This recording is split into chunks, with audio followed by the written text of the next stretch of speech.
어떤 사람이 눈이 멀고 말을 하지 못하는데 그 사람이 귀신이 들려서 눈 멀고 말하지 못했다 그랬습니다. 예수님께서 그 사람에게서 귀신을 내쫓으니까 눈을 뜨게 되었고 말하게 되었다.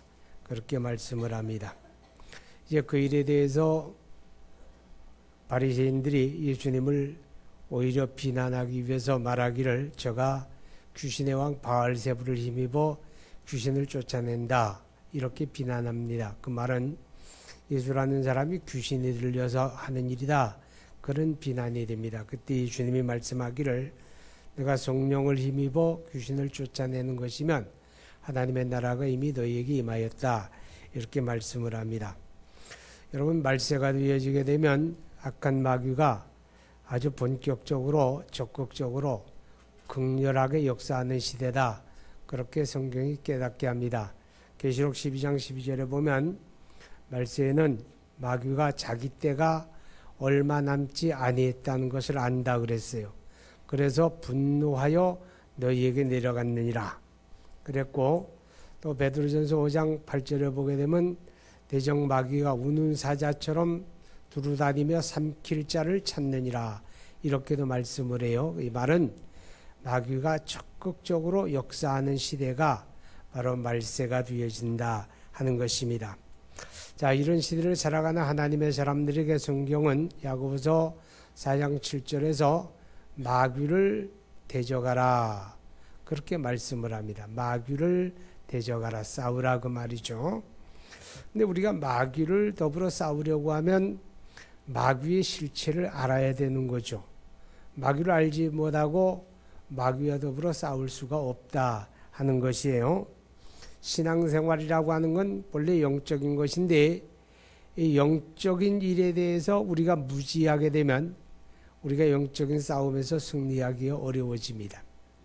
그래서 성경 고린도전서 12장 1절에 보게 되면 신령한 것에 대하여 나는 너희가 알지 못하기를 원치 않노라. 다시 말하면 우리가 영적인 일에 대해서 깊은 이해와 지식을 가져야 한다. 그렇게 말씀을 하는 것입니다. 뿐만 아니라 요한일서 4장 1절에 말씀하기를 영을 다 믿지 말고 그 영이 하나님께 속하였나 분별해보라. 자, 이러한 말씀을 통해서 우리에게 말씀하시는 것은 우리가 영적 생활을 하는 그리스도인들이 이 영적인 세계, 영적인 일에 대해서 이해와 믿음을 가져야 한다 하는 것입니다. 자, 마귀는 어떤 존재일까? 마귀는 언제부터 존재할까? 왜 세상에 마귀가 존재할까? 이런 것에 대해서는 성경이 함구하고 있습니다.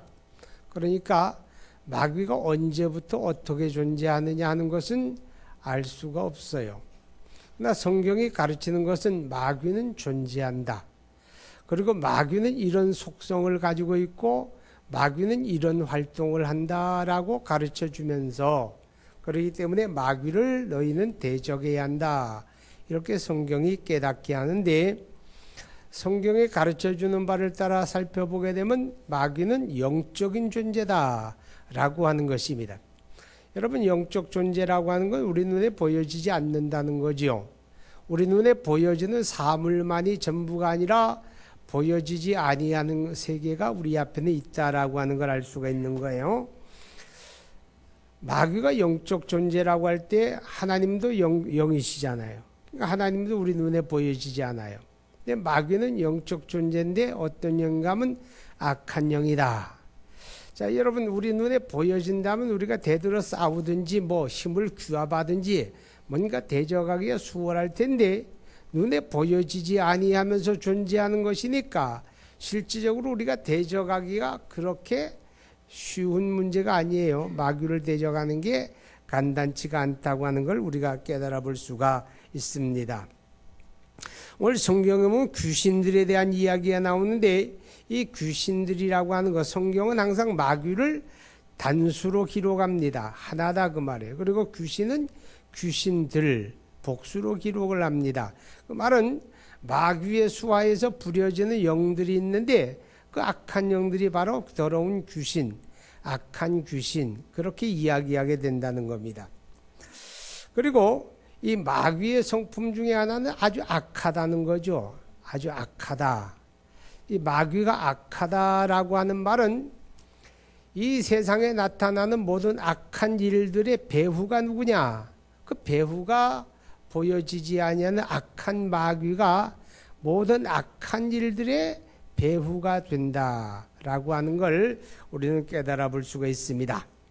악한 마귀가 악한 일들을 행하게 되는데 요한복음 8장 44절에 보면 마귀에 대해서 말하기를 마귀는 처음부터 살인한 자요. 그리고 거짓말장이 거짓의 아비다. 이렇게 이야기합니다. 그러면 악한 마귀가 악한 일들을 벌일 때 이 두 가지 방법을 한다는 거죠. 두 가지 방법 중에 하나가 살인하는 겁니다. 인간의 생명을 존엄하고 존중하고 소중한 존재인데 그 인간의 생명을 무참하게 살상하는 일들이 많이 벌어지고 있습니다. 그런데 기억해야 할 것은 바로 그 사람의 목숨을 해야 하는 그 악한 일들의 배후에 악한 마귀가 도사리고 있다는 것을 우리는 알아야 한다는 거죠. 개인적으로 사람을 살해하는 일들만 살상이 아니라 이 세상에는 수많은 종족들인데 종족 간의 갈등도 있고 나라 간의 전쟁도 벌어지죠. 전쟁이 벌어지게 되면 수많은 인명이 살상을 당하게 됩니다. 그런데 이 같은 전쟁의 배후에도 수많은 사람의 목숨을 앗아가는 전쟁의 배후에도 바로 악한 마귀가 도사리고 있다 하는 것을 우리는 깨닫게 되는 것입니다. 그리고 악한 마귀의 악한 일들 가운데 하나는 거짓입니다. 거짓의 아비, 거짓말장이. 개인적으로 우리가 거짓말할 때마다 너희가 마귀에게 속하느니라 그래요. 거짓말이라고 하는 게 쉽게 할 수 있는 일 같지만 그것이 무서운 마귀에게 지배받을 수 있는 일이다 하는 걸 우리는 깨달아야 합니다. 그 다음에 이 거짓 역사 속에는 이단 거짓 교리를 세워서 이제 사람들을 지옥으로 이끌어가는 그런 이단 세력, 또 거짓 종교가 있습니다. 거짓 종교는 뭔가 하면 우상 숭배하는 거예요. 존재하지 아니하는 우상을 만들어 놓고 우상을 신으로 숭배하는 이 거짓 종교의 거짓말이죠. 이것도 마귀가 배후에서 역사하고 있다는 것을 우리가 기억하게 됩니다. 이렇게 마귀는 영적 존재고 마귀는 악한 존재입니다. 살인하고 거짓말하는 악한 존재고, 그리고 마귀는 대적이다 그렇게 말해요. 너희 대적 마귀가 우는 사자같이 두루다니며 삼킬 자를 찾나니 대적이다. 대적이란 말이 뭐예요? 원수다 그 말이죠. 우리를 막아서고 우리를 대항하여 싸우는 대적이다 그렇게 이야기하는데, 마귀가 어떻게 대적하는가 하면 마귀가 하나님의 하시는 일을 대적합니다. 하나님의 일. 가령 하나님께서 태초에 만물을 창조하시고 그리고 에덴 동산을 창설하십니다. 거기에 하나님이 하나님의 영상을 따라 지음을 받은 아담과 하와를 살게 하며 그들을 통해 이 땅에 하나님의 나라를 이루고자 하는 하나님의 의롭고 선한 계획을 가지고 계셨습니다. 근데 그때 마귀가 뱀을 통하여 하와를 유혹하게 됩니다. 그래서 하와로 하여금 하나님이 금지하신 선악을 알게 하는 나무의 실과를 먹게 하고 타락하게 하지요. 이것이 하나님의 일을 대적하는 마귀였습니다.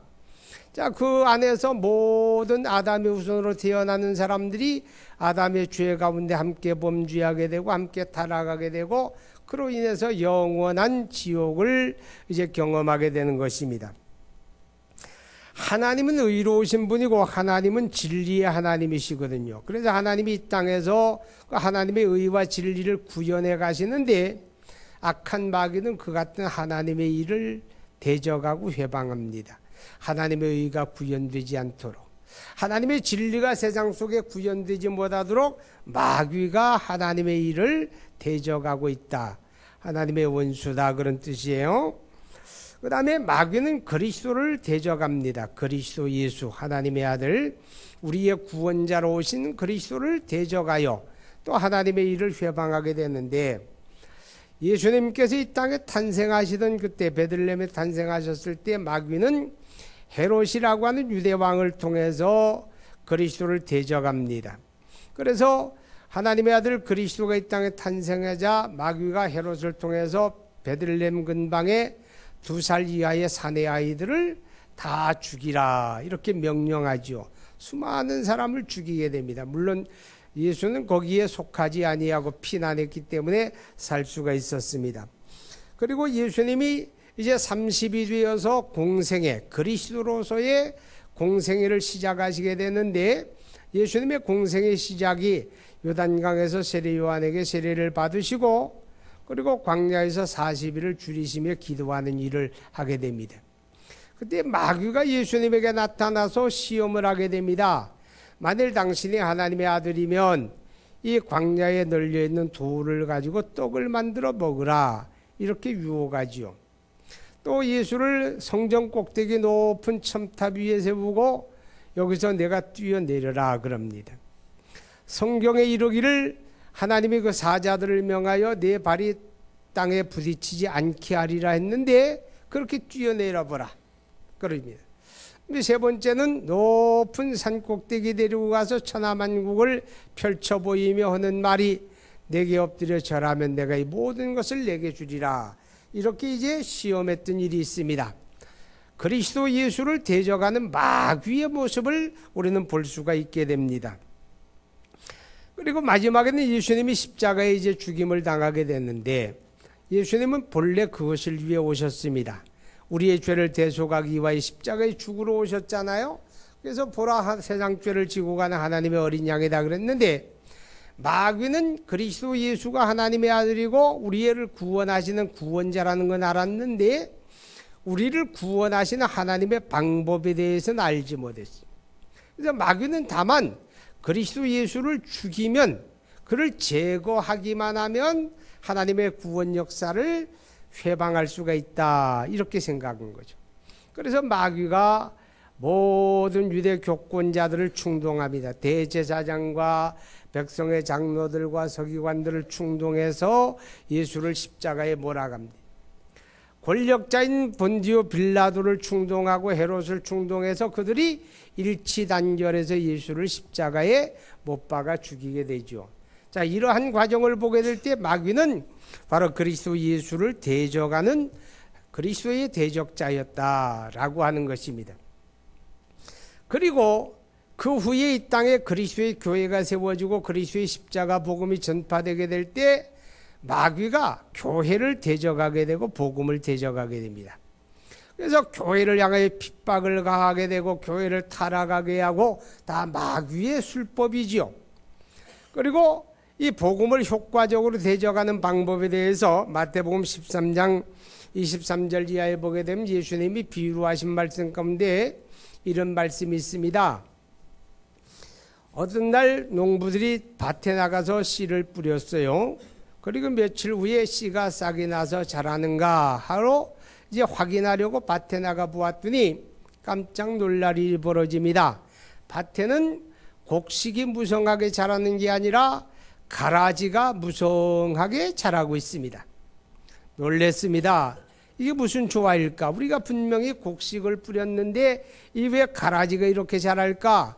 그래서 주인에게 보고합니다. 주인님, 그날 우리에게 곡식 종자를 주셨는데 왜 우리가 뿌렸는데 가라지가 이렇게 자랍니까? 그때 주인이 이야기하죠. 너희가 졸며 잠들어 잘 때에 원수가 와서 가라지를 덧뿌리고 갔구나 이렇게 이야기합니다. 오늘날도 악한 마귀나 하나님의 교회를 대적하고 복음을 대적하기 위해서 이 세상에 가라지를 덧뿌립니다. 가라지가 뭐예요? 사이비 이단이죠. 그런 것들을 자꾸 덧뿌려서 하나님의 일을 회방하고 대적하게 된다 하는 것입니다. 그리고 마귀는 대적인데 그리스도인을 대적하게 됩니다. 저와 여러분을 대적한다. 우리를 대적해서 뭐하게 해요? 우리가 예수 믿는 믿음을 무너뜨리려고 우리를 대적하는 겁니다. 우리가 신앙생활 잘하지 못하도록 마귀가 우리를 대적한다는 거죠. 그러니까 여러분이 신앙생활 잘하려면 마귀를 대적하고 이겨야 돼요. 만약에 우리가 마귀를 대적하고 이기지 못하면 마귀에게 넘어지게 되고 우리 신앙생활에 실패하게 된다. 마귀는 여러분 신앙생활 잘하는 걸 마귀는 좋아 안 합니다. 사실은 예수 믿는 자체를 반대를 하지요. 그래서 우리가 이제 교회 나가려고 할 때 할 수만 있으면 교회 못 나가도록, 할 수만 있으면 예수 안 믿도록 그렇게 마귀가 우리를 가로막잖아요. 그죠? 그래도 교회를 나가요. 그래도 교회를 나가게 되면 마귀가 이제 포기해버리고, 그래 가서 잘 살아라. 그리고 포기하면 좋은데 마귀는 포기를 몰라요. 포기를 모르고 다시 우리를 믿음에 무너뜨리려고 마귀가 이빨을 드러내고 우리를 대적하게 됩니다. 가끔은 마귀가 그래요. 젊은 사람들이 교회 나가게 되면, 야, 예수 믿으면 구원받는데 젊어서 믿어도 구원받고 늙어서 믿어도 구원받고, 구원받긴 마찬가지에 너 아직 너무 새파랗게 젊지 않니? 너 세상의 낙을 좀 더 즐기다가 한 60쯤 되어서 인생의 낙이 끝나갈 무렵에 그때 예배당 나가고 그때 예수 믿어도 너 듣지 않아. 구원받는데 아무 문제 없잖아. 근데 뭐 때문에 일찍부터 교회 나가가지고 인생의 낙을 누리지 못하고 그렇게 참 꼬리꼬리하게 그렇게 사니? 이렇게 마귀가 우리를 유혹하는 거예요. 이 마귀의 유혹에 넘어지게 되면 우리 신앙이 무너지게 된다 하는 겁니다. 그리고 마귀는요, 우리의 신앙을 무너뜨리려고 대적하는 것뿐만 아니라 예수 믿고 구원받은 하나님의 자녀들이 그 삶에서 하나님의 복을 누리며 사는 것을 기뻐하지 않아요. 할 수만 있으면 예수는 믿어도 복은 받지 말아라. 하나님이 말씀을 통해서 우리에게 약속한 복을 누리지 못하도록 대적한다고 말이죠. 여러분, 우리가 하나님의 복을 누리는 생활이 뭐예요? 하나님의 말씀을 믿음으로 붙들고 실천하는 겁니다. 이 말씀 속에는 하나님의 복이 담겨져 있잖아요. 그러니까 우리가 믿음으로 붙들고 우리 삶으로 살아내게 되면 하나님이 말씀 속에 약속한 하나님의 복이 내 삶에 누려지게 되는데, 마귀는 그거를 대적합니다. 그래서 예배당은 다녀도 말씀은 믿지 말아라. 이거 어떻게 믿어지는 말이냐? 말이 안 되지 않냐? 이렇게 과학 문명의 고도로 발달한 시대에 살아가는 사람들이 어떻게 이렇게 현실성이 없는 비현실적이고 비합리적이고 가능성도 제로인 성경 말씀 붙잡고 사느냐? 세상에 빠르게 변하는 이 세상의 가치와 풍조를 붙잡고 살아도 세상에 승리하기 어려운데 어떻게 이렇게 성경을 믿고 사느냐? 믿어도 교회 다녀도 그냥 다니는 것으로 족하고 성경은 믿지 마, 이렇게 유혹하잖아요. 왜? 우리가 하나님의 복을 누리는 걸 마귀가 대적을 해요. 자, 그런데 마귀가 우리를 대적할 때 어떤 방법으로 대적하는가 하면, 앞서서 말씀드리기를 마귀는 영적 존재이기 때문에 우리 눈에 보여지지 않아요. 그죠? 뭐 보여지면 뿔이 한 2개가 삐쭉 나고 송곳 이빨이 무슨 무섭게 드러나고 그럼 우리가 어떤 방법으로든 대적을 하겠는데, 이게 안 보인다고, 보이지 않는데 보이지 않으면서 우리를 대적하니까 이게 참 감당하기 어렵습니다. 그런데 요한일서 2장 15절을 보게 되면 성경이 이렇게 말씀을 해요. 너희가 이 세상이나 세상에 있는 것들을 사랑하지 말아라. 너희가 이 세상을 사랑하면 하나님의 사랑이 너희 안에 있지 아니하니라, 이렇게 말씀을 합니다. 여러분, 이 세상이나 세상에 있는 것들이 뭐예요? 우리가 그거를 사랑하게 되면 우리 믿음이 효과적으로 무너지는 겁니다. 이 세상에 있는 것들이 디모데후서 3장 1절에 말하기를, 그 가운데서 몇 가지 추려보게 되면 자기를 사랑하며, 이기주의예요. 극단의 이기주의, 자기밖에 모르는. 여러분, 극단의 이기주의가 어느 정도인지 압니까? 우리가 예배당 와서 보면 알아요. 오늘도 이렇게 빈자리가 듬성듬성 있는데 얘도 참 대단한 거, 이 추운 날에. 그죠? 우리 사무실에 물이 얼었더라고요. 얼었어요. 근데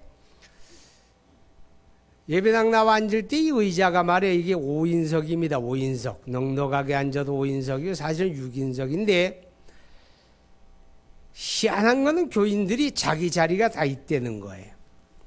가장자리에 앉는 사람은 언제나 가장자리에 앉아요. 10시 반에 와가지고도 가장자리 딱 앉아요. 그러면 5사람이 앉는 자리 이쪽 끝에 앉고 이쪽 끝에 앉고 가운데 자리는 어떡합니까?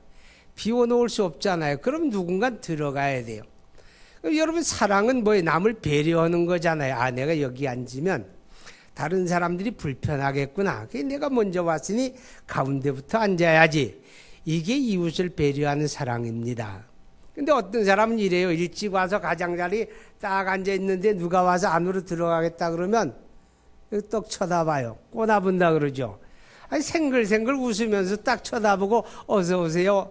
그러든지 아니면 빨딱 일어나서 들어가세요. 이러면 얼마나 좋아. 그리고 자기 앉아도 되잖아. 떡 쳐다보고는 이래 뒤로 이렇게 해요. 알아서 들어가려는 거죠. 솔직히 그 사이 공간이 없는데 들어간다고 생각하고 얼마나 불편해요. 이게 이기주의입니다. 여러분, 이기주의가 박살나야 예수 잘 믿어요. 아멘. 이기주의가 깨져야 믿음에 승리합니다. 근데 마귀는 자꾸 이기주의를 부추기는 거예요. 부추기는 거예요. 그 다음에 돈을 사랑하는 배금주의, 돈사랑, 그 다음에 쾌락사랑, 이런 것들이 다 이 세상의 풍조인데 바로 마귀는 그런 세상을 사랑하게 하는 거예요. 눈에 보여지는 세계를 사랑하는 거예요. 마귀가 예수님을 높은 산꼭대기에 세우고 천하만국을 펼쳐 보이면서 이 화려한 거 바라보라, 내게 엎드려져라면 이 모든 거 내게 줄게, 이렇게 하는 것처럼 지금도 마귀는요 같은 수단을 쓰는 거예요. 이 세상이나 세상에 있는 것들을 사랑하라, 그렇게 얘기하는 거죠. 영국의 동부에 어떤 아주 유명한 그 해안이 있는데 아주 아름다운 해안이라고 해요. 전 안 가봐서 모르는데, 근데 그 아름다운 해안에 항상 그 한철 지나고 나면 갈매기 떼들이 그 해안에 떨어져 죽는답니다. 갈매기 떼가. 그래서 이제 그 갈매기를 한철마다 치우는 게 그 해안을 관리하는 사람들의 일이라고 해요. 왜 해안에, 그 아름다운 해안에 갈매기 떼가 한철 지나면 떨어져 죽는가 하면, 이제 여름이 다다르게 되면 아주 많은 사람들이 그 해안을 그냥 바글바글 사람들이 모여들고 수영을 하고 관광을 하고 즐기는데, 이 관광객들이 던져주는 달콤한 먹이가 있는데 갈매기들이 그 먹이에 길이 든다는 거예요. 그 달콤한 먹이에 길이 들게 되면 자기가 스스로 자연 먹이를 먹는 입맛을 잃어버리게 되고 또 자연 먹이를 찾아 먹는 방법도 잃어버린답니다. 한동안 사람들이 뿌려주는 거 얻어먹다 보니까.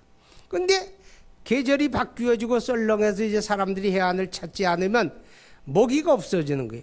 먹이가 없어서 갈매기들이 굶어 죽는다는 거예요. 굶어 죽는 거예요. 자, 여러분, 마귀가 주는 달콤한 유혹도 그렇습니다. 이 세상이나 세상에 있는 것들을 우리가 사랑하게 하면, 거기에 맞들고 길들게 되면 우리 믿음이 무너지게 되고 우리가 영적으로 망하는 역사가 있게 된다 하는 것을 여러분 기억할 수 있기를 바랍니다. 자, 그러면 이제 마귀를 대적하라 그랬는데 우리가 어떻게 마귀를 대적하느냐? 분명히 마귀를 대적해야 우리가 영적 생활의 승리를 하게 되는데, 우리가 성경에 보게 되면 이렇게 말씀을 합니다. 베드로전서 5장 9절에 믿음을 견고하게 하여 저를 대적하라 그랬어요. 믿음을 견고하게 하여. 이 믿음을 견고하게 한다는 말은 나무가 뿌리를 깊게 내린다, 그런 뜻이에요. 여러분, 믿음 뿌리 깊어지기 바랍니다. 믿음 뿌리가 깊어야 승리하는 거예요. 무엇에 믿음 뿌리가 깊어져야 하는가 하면, 주는 그리스도시요 살아계신 하나님의 아들이십니다. 오직 예수 신앙의 믿음 뿌리 깊어지기 바랍니다. 오직 예수님만이 구원의 주님이에요. 그분만이 나의 죄를 위하여 십자가에 죽으셨고 그분만이 부활하신 분이에요. 그분만이 구원의 능력입니다. 아멘. 그렇기 때문에 우리가 믿는 믿음의 대상은 오직 구원자 예수 그리스도 신앙의 믿음 뿌리를 깊게 받고 이 믿음에 흔들리지 말아라, 그런 뜻입니다. 자, 종교 다원주의라고 하는 이론이 있는데 많은 사람들이 그것을 굉장히 합리적으로 받아들이게 됩니다.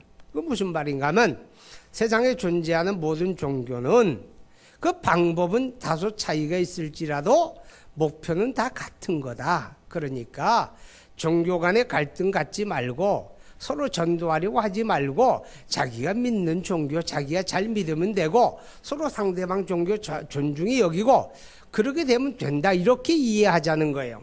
왜냐? 방법은 다소 달라도 목표는 다 똑같지 않느냐? 다 똑같은 지향점이니까 같다 이런 얘기입니다.